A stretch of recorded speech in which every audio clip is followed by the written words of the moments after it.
காலையில டிஃபனுக்கு பார்த்தீங்கன்னா, இட்லியும், ரோட்டுக்கடை கார சட்னியும் தான் அரைச்சிருந்தேன்.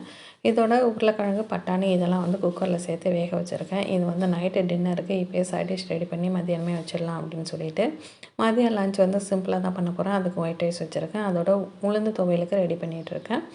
இங்கே காராக்கருணை வறுவல், அதோட நம்ம வேக வச்சிருந்த உருளைக்கிழங்கு, பட்டாணி போட்டு குருமாவும் இப்போ வந்து ரெடி பண்ணியாச்சு. உளுந்து துவையலுக்கு பார்த்தீங்கன்னாக்கா, ஆல்ரெடி உளுந்து நல்லா வறுத்துட்டு அதோட தேங்காய் சேர்த்துருக்கேன். இப்போ காரத்துக்கு வரமிளகாய் சேர்த்துட்டு, கொஞ்சம் உப்பு, கொஞ்சம் புளி இதையும் வச்சு கொஞ்சமாக தண்ணி சேர்த்து நல்லா திக்கான பதத்துக்கு அரைச்சிட்டோம் அப்படின்னு சொன்னாக்கா, துவையல் சாப்பிட்றதுக்கு ரொம்ப டேஸ்ட்டாக இருக்கும்.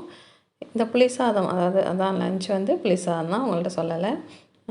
புளி சாதத்துக்கு பார்த்திங்கன்னா, அந்த உளுந்து துவையலும் நல்லாயிருக்கும். அதோட வந்து கருவடை துவையல்னு சொல்லுவாங்க. அது கருவடம், சில பேர் வந்து தாளிப்பு வடம்னு சொல்கிறீங்க. அந்த வந்து துவையலுமே வந்து ரொம்ப சூப்பராக இருக்கும். இந்த 2 காம்பினேஷனில் உங்களுக்கு எந்த காம்பினேஷன் பிடிக்கும் அப்படின்னு சொல்லி எனக்கு கமெண்டில் சொல்லுங்கள். இப்போ பார்த்திங்கன்னா, துவையல் வந்து அரைச்சி ரெடி பண்ணிட்டேன். சாதமும் நல்லா வந்து ஆற வச்சுருக்கேன். இதோட கொஞ்சமாக நல்லெண்ணெய் சேர்த்து புளிக்காய்ச்சல் ஆல்ரெடி வந்து ரெடி பண்ணி வச்சுருந்தேன்.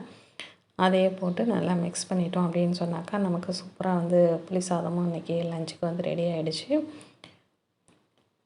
இந்த புளிக்காய்ச்சல் வந்து பார்த்திங்கனாக்கா, அந்த கோயில் ஸ்டைல் புளியோதரை இருக்கு இல்லையா, அந்த ஸ்டைலில் வந்து ரெடி பண்ணி வச்சுருந்தேன். சாப்பிட்றதுக்கு ரொம்ப நல்லா இருந்தது. கண்டிப்பாக இந்த ரெசிபி வந்து உங்களுக்கு ஒரு நாள் ஷேர் பண்ணுறேன்.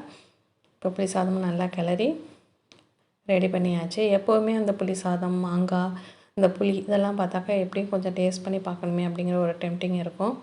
அப்படியே நான் கிளறின பிறகு நானுமே ஒரு ஸ்பூன் சாப்பிட்டு பார்த்தா ரொம்ப டேஸ்ட்டாக இருந்துச்சு. அப்படியே சிம்பிளான லஞ்சாக இருந்தாலும் அதே சிறப்பாக சாப்பிட்டு முடிச்சுட்டு, மதியம் கொஞ்சமாக ரெஸ்ட் எடுத்துகிட்டு, அதுக்கப்புறம் நைட்டு டின்னர் பார்த்திங்கனாக்கா, சப்பாத்தி தான். ஆல்ரெடி குருமா வச்சுட்டேன். அந்த குருமாவே மறுபடியும் கொஞ்சம் சூடு பண்ணிவிட்டு, நைட்டுக்கு சப்பாத்தியும் போட்டு சூப்பராக சாப்பிட்டேன். இன்னைய டே வந்து இப்படி தான் போச்சு எங்களுக்கு. வீடியோ பிடிச்சிருந்தா லைக் பண்ணுங்கள். சேனல் சப்ஸ்கிரைப் பண்ணாமல் பார்த்துட்டு இருந்தால் மறக்காமல் சப்ஸ்கிரைப் பண்ணி வச்சுக்கோங்க. கண்டிப்பாக கமெண்ட் பண்ணுங்கள். நெக்ஸ்ட் வீடியோவில் மீட் பண்ணுறேன். தேங்க்யூ.